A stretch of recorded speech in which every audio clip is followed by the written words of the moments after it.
Hi, mga brad, mga sister. Eto na. Dito ako sa kusina. Nakalimutan ko kanina. Pinalambot ko na frozen kasi yung baboy. Gagawa tayo ng pork steak. Pag mayaman, beef steak. Pag medyo ano lang, ganit lang, pork steak. Na meron akong bumili ako ng pork chop. Ayan.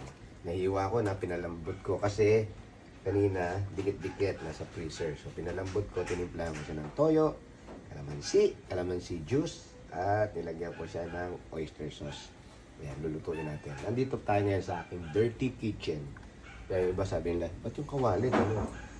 Ba't ang dumi at parang luma? Siyempre, dirty kitchen nga eh.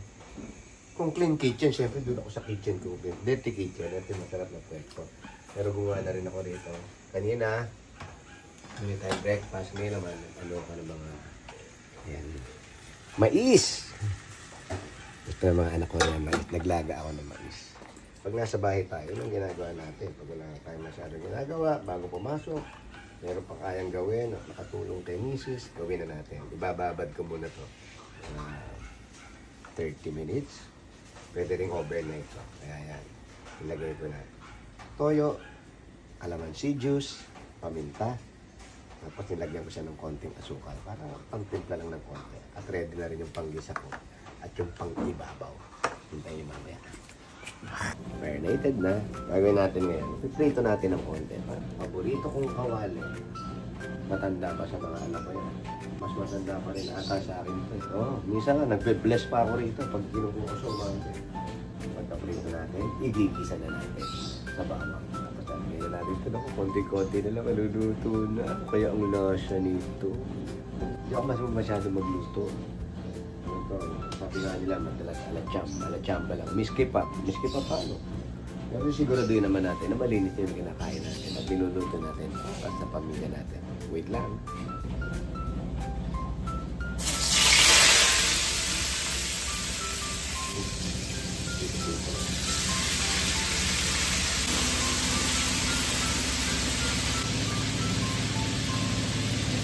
Ayan na, okay, after nyan, bisa natin yung bawang.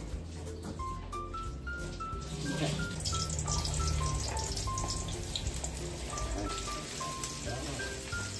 Hindi ko na nilagay yung sibuyas. Bawang lang pang-ibisa ko. Kasi mamaya yung sibuyas, yung ilalagay natin sa pang-ibabaw. Para maganda yung itsura. So na maganda itsura, nalagay natin ang roller coaster. Kaya yung mga malibit na balloon. Para natin ngayon, ilalagay itong ating mga pirito.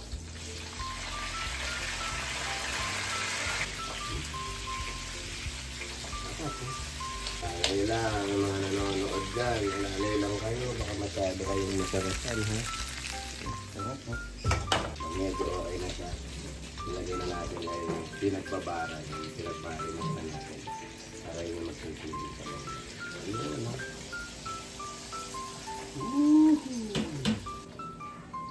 Parang nakachamba ako rito. Masarap pa.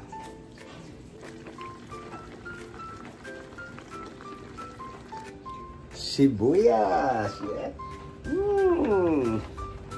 Amoy pagod na kilikili.